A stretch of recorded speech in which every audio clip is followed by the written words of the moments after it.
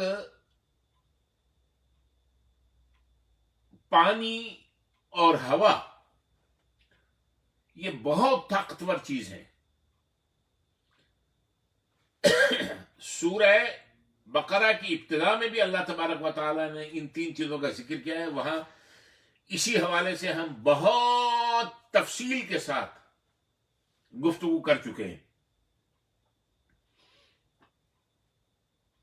فرمایا نحن جعلناها تذکرہ، یہ جو تم آگ جلا کے بیٹھ جاتے ہو اس کو بطور نصیحت، ایک عبرت کے طور پہ، ایک سبق کے طور پہ لے لیا کرو کہ یہاں اس کی شدت تم برداشت نہیں کر سکتے تو وہاں اگر خدا نخواستہ اس کے اندر پہنچ گئے، اللہ تعالی ہم سب کو محفوظ فرمائے اپنے کفر، شرک، معصیت کی وجہ سے، تو وہاں کیا حشر ہوگا، کیا حال ہوگا.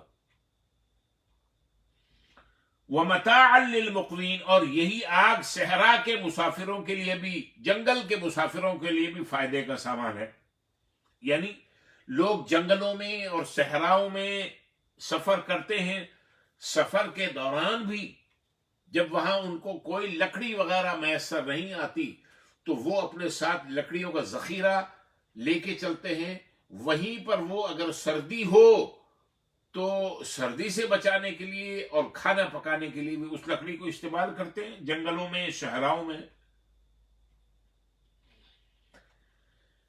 تو انسان کا جو زندگی کا کاروبار ہے، اس کاروبار زندگی کے اندر انسان کو جگہ جگہ پر اس آگ کی ضرورت پڑتی ہے. اور اب اللہ تبارک و تعالیٰ کے دیے ہوئے دماغ سے کام لیتے ہوئے مختلف شمسی توانائی ہے، ایٹمی توانائی ہے، تیل ہے، گیس ہے، بجلی ہے، ان سے توانائی اور آگ حاصل کر رہا ہے یہ انسان. آگے اللہ تعالیٰ فرماتے ہیں فَسَبِّحْ بِاسْمِ رَبِّكَ الْعَظِيمِ، آپ اپنے رب کی تسبیح بیان کرتے رہیے. یعنی فَسَبِّحْ بِاسْمِ رَبِّكَ الْعَظِيمِ، سو آپ اپنے رب عظیم کے نام کی تسبیح کیا کریں.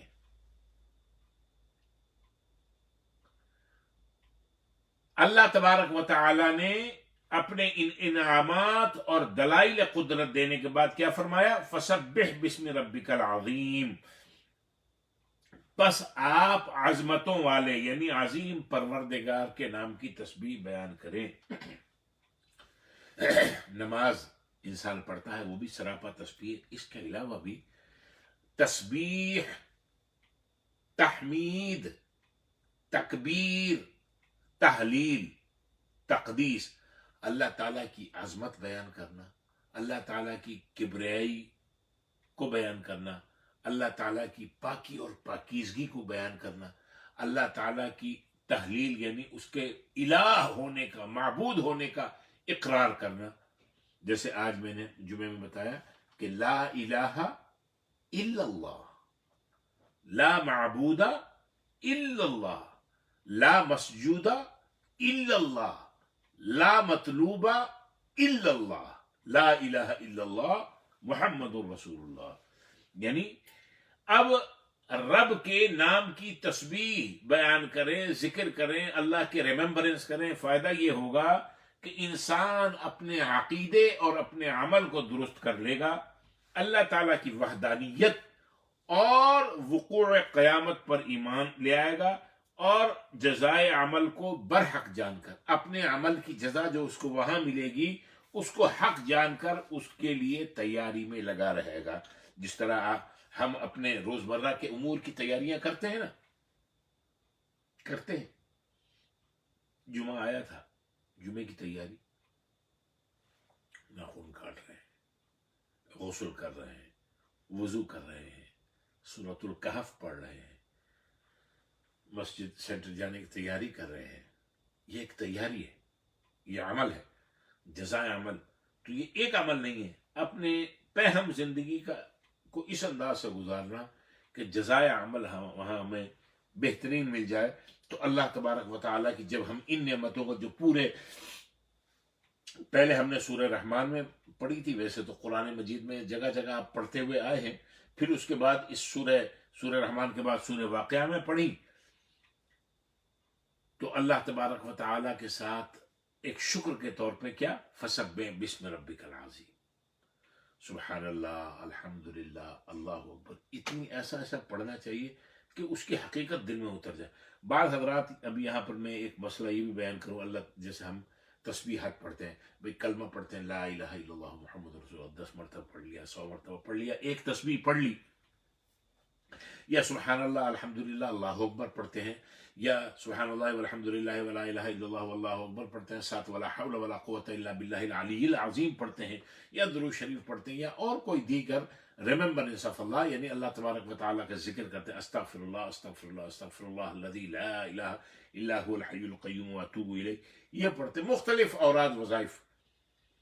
پڑھنے کا مقصد یہ ہے کہ یہ الفاظ، یہ نہیں کہ ایک ہم طوطے کی طرح رٹے جا رہے ہیں، یہ لفظ کہنا بھی غلط ہے، بعض لوگ یہ جو کہتے ہیں، نہیں، بار بار اور تسلسل کے ساتھ پڑھنا، اس لیے کہ زبان کا اور دل کا اور اس کا تعلق ایک بن جائے،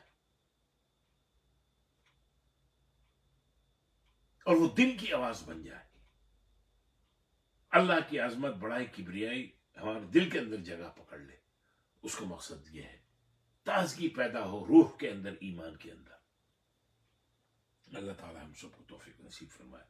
آگے آخری رکوع ہے سورہ واقعہ، اللہ تعالیٰ فرما رہے ہیں فلا اقسم بمواقع النجوم،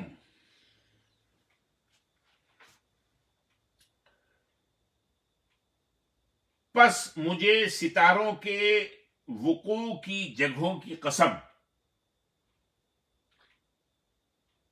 میں قسم کھاتا ہوں ستاروں کے وقوع ہونے کی یا ستاروں کے غروب ہونے کی۔ فلا اقسم بمواقع النجوم، پس میں ان جگہوں کی قسم کھاتا ہوں جہاں جہاں یہ ستارے غروب ہوتے ہیں، وقوع پذیر ہوتے ہیں۔ وَإِنَّهُ لَقَسَمٌ لَوْ تَعْلَمُونَ عَظِيمٌ، اور اگر تم سمجھو تو بے شک یہ ایک بہت بڑی قسم ہے۔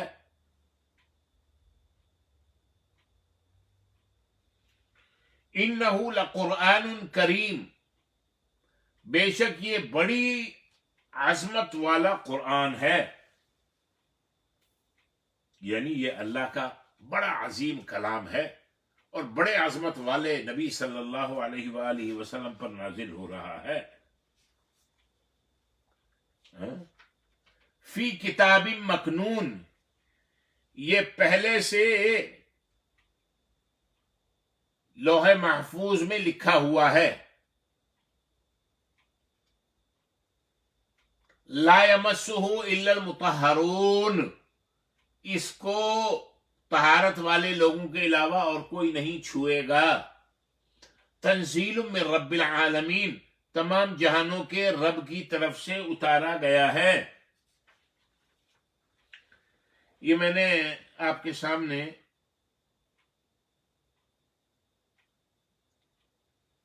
یعنی آیت نمبر 75 سے 80 تک اس کا ترجمہ کر دیا۔ اللہ تبارک و تعالی فرما رہے ہیں فلا اقسم بمواقع النجوم، اللہ تبارک و تعالی قسم کھا کے ایک بات بیان فرما رہے ہیں،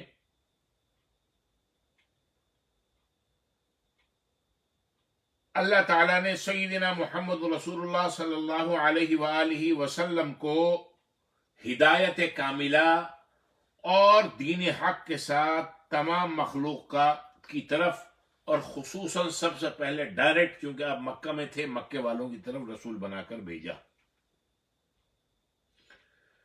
آپ نے اہل مکہ کے سامنے اپنی نبوت اور رسالت پر معجزات پیش کیے،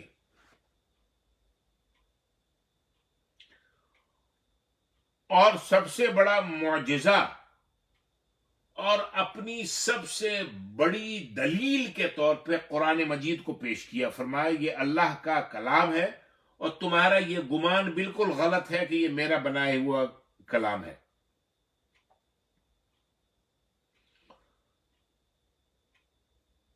اور مشرکین مکہ بار بار یہ کہتے رہے کہ نہیں یہ تمہارا کلام ہے اے محمد صلی اللہ علیہ وسلم، یہ آپ کا ہی کلام ہے. آپ نے فرمایا نہیں. وہ اپنے ہٹ دھرمی پہ قائم رہے. تو کہا تم اس جیسا لے کے آ جاؤ، اس جیسی 10 صورتیں لے آؤ، اس جیسی ایک صورت لے آؤ، ساری بنی نوع انسان مل جاؤ، سارے جنات کو اپنے ساتھ ملا لو، کوئی ایک آیت اس جیسی لے آؤ. اچھا، اب قسم کھا کے ان کو مطمئن کرنے اور ان کے انکار کو زائل کرنے کی کوشش کی جا رہی ہے. اللہ تبارک و تعالیٰ کو ضرورت نہیں ہے کہ قسم کھائے، لیکن اس قسم کھانے سے نبی پاک صلی اللہ علیہ وآلہ وسلم کا رفیع الشان ہونا، بلند شان والا ہونا معلوم ہو رہا ہے، اس کلام کا عظیم ہونا معلوم ہو رہا ہے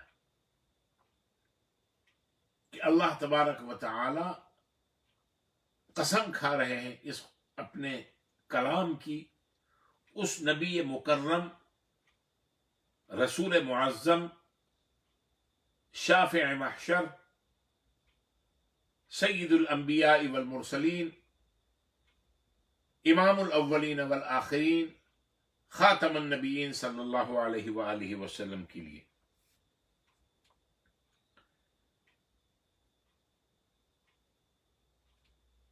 قسم کھا کے اللہ تعالیٰ نے فرمایا مجھے ستاروں کے وقوع کی جگہوں کی قسم. ایک ترجمہ یہ بھی ہے کہ میں ان جگہوں کی قسم کھاتا ہوں جہاں قرآن کریم کے مختلف حصے رسول عربی صلی اللہ علیہ وآلہ وسلم پر اترتے ہیں. ایک ترجمہ یہ بھی ہے. اللہ تبارک و تعالی اس کے بعد فرماتے ہیں وَإِنَّهُ لَقَسَمٌ لَوْ تَعْلَمُونَ عَظِيمٌ. اگر تم اس بات کو سمجھو، وَإِنَّهُ لَقَسَمٌ، لَقَسَمٌ لام تاکید کے لیے آ رہا ہے کہ تم یہ بہت بڑی قسم ہے.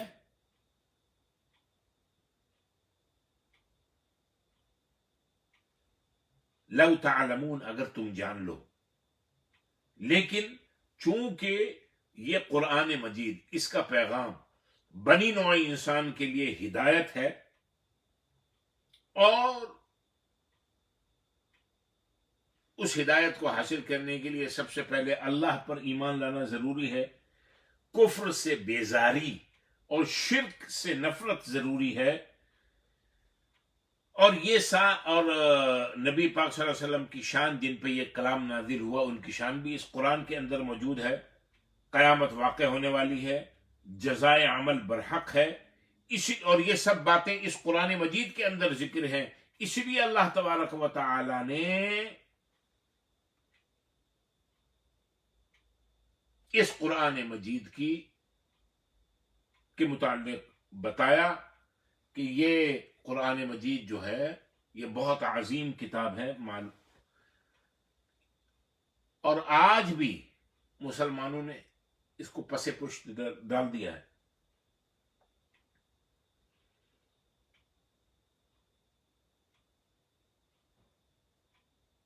پھر فرمایا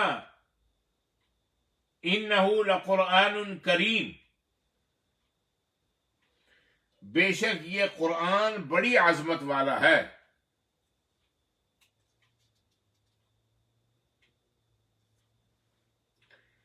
کفار مکہ قرآن مجید کے متعلق یہ کہتے تھے کہ یہ شعر ہے، اشعار ہے، پوئٹری ہے، اور یہ سحر ہے، جادو ہے، میجک ہے. یہ ان کا اللہ کے اوپر افترا تھا، مجنونانہ باتیں تھیں. اللہ تعالیٰ نے ان کا رد کر دیا اور فرمایا انہ لقرآن کریم، یہ بڑی عظمت والا، بڑی کرامت والا قرآن ہے. یہ من گھڑت کلام نہیں ہے. فی کتاب مکنون، لوح محفوظ کے اندر. کتاب مکنون لوح محفوظ، پروٹیکٹڈ ٹیبلٹس، اس کے اندر یہ پریزرو ہے، یہ محفوظ ہے.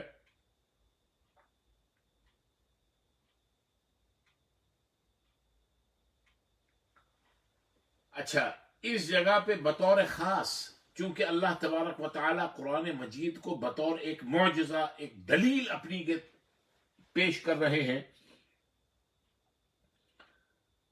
تو یہاں پر ایک قرآن مجید ہم کہتے ہیں اپنی گفتگو میں قرآن مجید، اور یہ لفظ بھی قرآن مجید کے اندر موجود ہے، بل ہوا قرآن مجید فی لوح محفوظ، سورہ بروج کی آخری 2 آیتیں ہیں۔ قرآن عظیم بھی آتا ہے، اور بھی قرآن کے لیے محترم اور مکرم اور عزت کے الفاظ آئے ہیں۔ یہاں بطور خاص اللہ تبارک و تعالی لائے ہیں انہ لقرآن کریم۔ کریم اس لیے فرمایا کہ یہ بہت زیادہ پڑھا جاتا ہے، اور اس میں نو ڈاؤٹ بہت زیادہ قرآن پڑھا جاتا ہے، اور کوئی بھی چیز جو بار بار پڑھی جائے اس سے دل اکتا جاتا ہے اور طبیعت مقدر ہو جاتی ہے، یعنی پھر پڑھنے کو دل نہیں چاہتا۔ بے شمار کتابیں، ایون اسلامی کتابیں، یہ میرے سراؤنڈنگ میں ہے، یہاں سامنے ہیں، یہاں پر ہیں، آفس میں ہیں، وہاں ہیں۔ ایک کتاب، کوئی بھی کتاب ہو، اپنی لکھی ہوئی کتاب ہو، اوپر ایک کتاب رکھی ہے، اس کے تقریباً 280 پیجز میں نے اپنے ہاتھ سے لکھے، ترجمہ کیے۔ اگر کوئی، وہ میری تحریر ہے الف سے لے کے یہ تک، 281 پیجز، لیکن اگر کوئی مجھ سے یہ کہے 1 دفعہ 2 دفعہ 3 دفعہ 10 دفعہ پڑھ لو،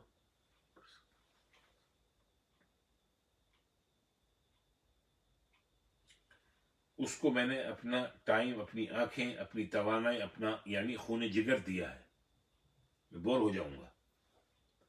اتنی کتابیں ہیں، صرف واحد قرآن مجید ایک کتاب کریم ہے۔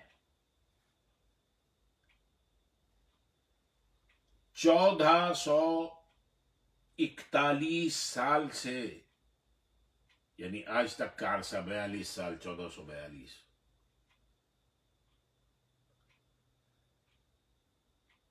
پڑھنے والے اس کو اپنے زندگی ہوش سنبھالنے سے لے کے مرتے دم تک، ٹائم ٹو ٹائم، ریگولرلی ارریگولرلی، صبح دوپہر شام پڑھتے رہتے، پڑھتے ہیں، اکتاتے نہیں، تھکتے نہیں، حسب توفیق پڑھتے ہیں۔ کسی کو اللہ تعالیٰ نے 1 سپارے کی توفیق دی ہے، 1 سپارہ پڑھتا ہے، 2 پیجز کی، اور ساری زندگی ان کا یہ معمول رہتا ہے۔ خواتین کتنی زیادہ ماشاءاللہ تلاوت کلام پاک کرتی ہے۔ دنیا کی اچھی سے اچھی موضوعات کی کتابوں کے اوپر آدمی یہ کہہ سکتا ہے پڑھ لیا۔